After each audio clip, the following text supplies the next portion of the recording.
Hey everyone, Golden Ninja 3000 here again. Welcome back to another set comparison. Today I'll be comparing the 2016 Disney Castle on the left with the 2021 Ice Castle on the right. These are both large direct-to-consumer Disney Castle sets, as you can tell. However, they are quite different. And right off the bat, you can see that there is a huge size difference. The Disney Castle was $350 and it's still on the market, and the Ice Castle retails for $200. It's really hard to fit both of these castles in frame because they are just so tall, but the Disney Castle has about, I think, 4,080 pieces, while the Ice Castle is at 1,709. So there is quite the piece difference, even though like the price difference between them isn't as much as you might expect just comparing the sizes of the two. So I'm going to take you guys around the outside, and then we'll take a look at how the interiors stack up. You can see that my Disney Castle is elaborately decked out with all of the minifigures that came in the actual castle set. They're standing right there at the front. But I've also populated it with a couple of mini dolls and all of the figures from the two collectible minifigure series. So just bear that in mind. This isn't really comparing the minifigure selections. Both sets came with 5 characters, but I'm really more focused on the structures for this review. So let's start with the entrances, and actually I'm going to swing around here and pull the Ice Castle, if I can get it, a little bit closer to the camera so that you can see it a bit better. The entrances are both pretty nice, but something that I do far prefer about the Disney Castle is that you have a huge kind of reception area. You've got this little courtyard where I've got the entire, Mickey and Friends crew. Then I've actually got the minifigure versions of Anna and Elsa back there, and Cinderella kind of guarding the doors to the castle. I've also got Stitch up there on the balcony because he doesn't have Lilo to hang out with. Now, the Ice Castle has a very small entryway, and I talked about this in my Ice Castle review, but I don't really like this. I appreciate that LEGO tried doing a staircase.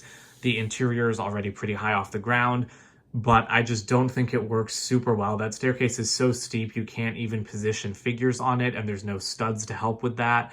So I kind of would have preferred either a more creative solution or honestly just omitting the stairs altogether, even though they are, quite an iconic feature of the Ice Castle. Another thing to call attention to is that both of these sets have these large curved rounded bases that are risen up off the ground. So you can really see that with both of these sets, although the Ice Castle does have the plates underneath the round bits. They do stick out a little bit more. You can see them right at the edge there, while the Disney Castle is pretty seamless because even though, again, it is like a plate off the ground, you can't really see that around the edges. So that's another similarity between them that I really like. I like that they have those rounded edges, but I do think that they were done just a little bit better on the Disney Castle because you couldn't see the lower plates poking out. Another interesting similarity is with the walls. The Disney Castle has a very, very different structure to the Ice Castle because it's kind of got this outer keep and then it's got a separate inner part that rises up. The Ice Castle is mostly, all one structure. It's not really layered like that. But the walls are similar in an interesting way because both sets use these huge pieces. I don't even know what to call them. I feel like they're used on helicopters and they're used to shape a lot of LEGO vehicles. But both of these sets kind of stack them on the outside of the walls to just bulk them up a little bit more. And I really like that on the Ice Castle. Again, I don't like it quite as much just because I think that the shaping here can get a little bit awkward. But on the Disney Castle, it's really nice because it really helps round out these turrets. The other thing about these sets are their height. They both really reach up to the sky there. They're actually very similar in height, except Elsa's Ice Castle gets there because of, some decorative icicle pieces, whereas the Disney Castle actually has usable space all the way up to that little place that Daisy is sitting in, if that's even showing on camera, because it is really hard, like I said, to get, the full impression just in this little studio space that I have. But I really like both of the towers here. The Disney Castle, you've got a bedroom in there that's you can kind of see the back of the bedspread shining through with that pink color. But then the actual tower has a ton of usable space. You've got a fireworks launcher. You've got that little window that Daisy's peeking out up top. Whereas on Elsa's castle, there's only really one window to the bedroom that you can look out from. Although she does have a balcony. It is pretty similar in height to the level that Stitch is on, although it is a bit taller. But that balcony on the ice castle is much better because it's very hard to get a minifigure in this balcony. You really have to like angle them in there and maybe even break off some pieces to get them to fit. And there's no doorway or anything. But with Elsa, there's like a massive staircase that leads straight to the balcony. So it's a lot more usable and you can fit a lot more minifigures on it. Here's more of a side view of the castles. Again, I really like the similarities just like in design language, like even how the Disney castle is topped by like the little spires and flags, and then the ice castle has all of those icicles. It just looks great, and you know the ice castle even has these little smaller towers kind of off to the left that, in my mind, kind of match the larger Disney castle ones to an extent. Again, it's similar, but it's not really the same. And now we arrive at the interiors. You can pretty much see all of them here, except for the Disney castle's last little bit at the top where, like I said, Daisy is standing. So it's like these things are just overwhelming. I'm like stumbling for words here because the Disney castle has so many amazing like rooms and little Easter eggs and everything to explore, while the ice castle is just dominated by that amazing spiral staircase and like the ice chandelier and the ice fountain and everything. So I honestly don't think I'd be able to pick a favorite interior between these two because I love everything going on in the Disney castle, but the ice castles is just like so pretty and like amazing. The ice castle stairs just lead out to that balcony, and you do have that ice fountain and grand piano on the floor.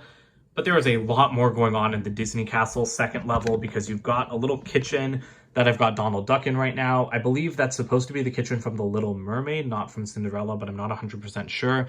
Then you've got the ballroom from Beauty and the Beast with Lumiere, some great curtain builds, and then the rose in like the glass case. I've got Buzz and an alien in there right now from the collectible minifigure series. But if you take off this little tower bit, you've even got some Easter eggs in here because you've got Cinderella's glass slipper in a case, and you also have a little storybook. So there's a lot more to find in the Disney castle. And if you remove this level, of course, you can see all of like that usable space beyond those castle walls. So now kind of going up to the third level in the ice castle, this is Elsa's throne room. You have some great mini builds, a sculpture of her mother, a little ice version of the Arendelle castle, some ice skates, some nice pictures on the wall, which you can't really see all the way over there on the right. A map of Arendelle, ship in a bottle, hourglass. There's just a lot of great little things, and I love all the sticker detail, especially because these stickers are holographic, which is just like beautiful. And I've also put the extra Snooki heads there. The Disney castle continues with a couple more rooms. You have a little platform that you can put a minifigure on all the way on the left. So I've got Ariel there. In the middle, you've got the spinning wheel from Sleeping Beauty, which is where Maleficent is hanging out. And then in here, this is actually like the little broom closet from The Sorcerer's Apprentice. So I've put Mickey and Minnie hanging out there. So again, this is where you can really see those differences. The Disney castle is all about the Easter eggs and celebrating Disney, whereas Elsa's castle took a lot of liberties with the design because, you know, we don't really see much of Elsa's ice castle in the movie except for the main entrance hall and then that room where she hangs out with the balcony. So I do like the difference in styles. I like that the Frozen set isn't all about Easter eggs, but it is just about usable space as if someone actually lived in there. And this is just getting harder and harder to film. On the fourth level, you've got Elsa's bed. And on the fourth level of the Disney castle, you've got another bed. This is meant to be the princess suite that actually exists in the real castle, which is a place where, you know, like I think some fans have won a place to stay, but it was intended as an apartment for Walt Disney when he would visit Disney World.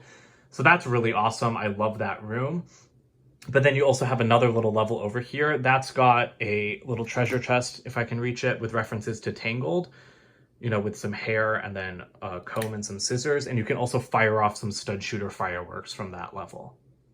And now climbing into the very tops of the towers, on the Frozen side, we do have a little wardrobe that just has a picture of Anna and Elsa, and I've put the extra puffin head piece in there. And then on the Disney Castle side, you've actually got the enchanted mirror from Snow White, I almost said Beauty and the Beast, with a poisoned apple, which you can just barely see hiding behind Jafar over there. And then at the very top, you have another small little space for a minifigure. You can like barely cram one in here. But I do like that because you can just have them looking out a window.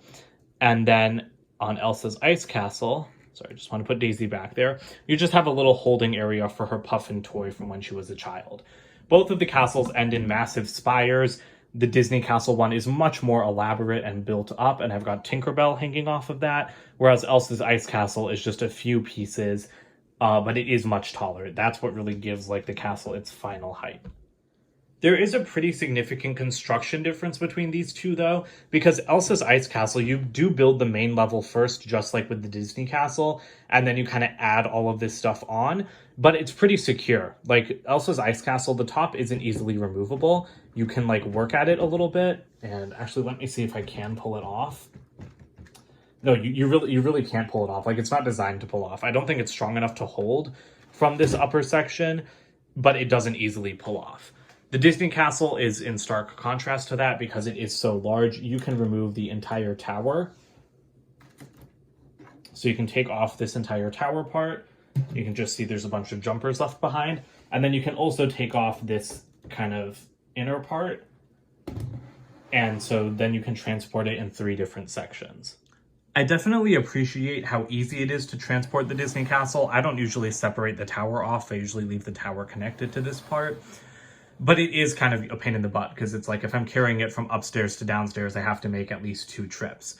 With Elsa's Castle, it's a lot easier because I can just grab it by the base and feel secure in that it won't fall. And part of that is because the main level is so tall. That's also why it's got all of the Technic reinforcing its structure, because the Disney Castle does not have that. They both have, actually, Elsa's Ice Castle has a mostly system base, whereas the Disney Castle has a mostly Technic base, like underneath the floor. But Elsa's Castle has that Technic reinforcement up through the walls because the main level is so high, which makes it easier to carry around because you don't need to break it into 2. The Disney Castle, you do have to break into 2, but I'm okay with that because, I mean, the first level looks amazing. I do like the look of Elsa's Castle as well, but I also think that the Technic ruins the look to a certain extent because it's pretty exposed around the sides here. And even when it's covered up on the outside, you can kind of start to see it through these kind of transparent ice pieces. So I'm glad the Disney Castle isn't like that, even if it means you do have to separate it. And this just gives you a much better look at how much open space you have in front of that inner section. Some parts in there look a little bit unfinished, but I just like having so much minifigure space. You can see I've got the whole Incredibles family, Hades and Hercules, and even Ursula. And this is where one of the last Easter eggs is. That's a reference to Brave with the bow and arrow and the cookies and Target. So that about does it for this comparison video. I hope that I showed you guys all of the similarities and differences between these sets because I think it's really cool that LEGO made another Walt Disney Castle set with Elsa's Ice Castle. But they really could have promoted it more, and I do think it could be a little bit better, even though it is pretty great. I didn't even talk about the color differences that I don't like, but like I said, you can check out my full review if you want to hear all my thoughts on it. If you're watching this to decide which one you should buy, definitely the Disney Castle for $350. It is so much more worth the price than the $200 for the Ice Castle. It's just got a lot more to do, and I just think it's a much better set. It's still one of my favorites, and it's one of the best values for money for a LEGO set ever. So that's it for today. Don't forget to comment, like, and subscribe, and I will see you guys in more videos soon. Bye for now.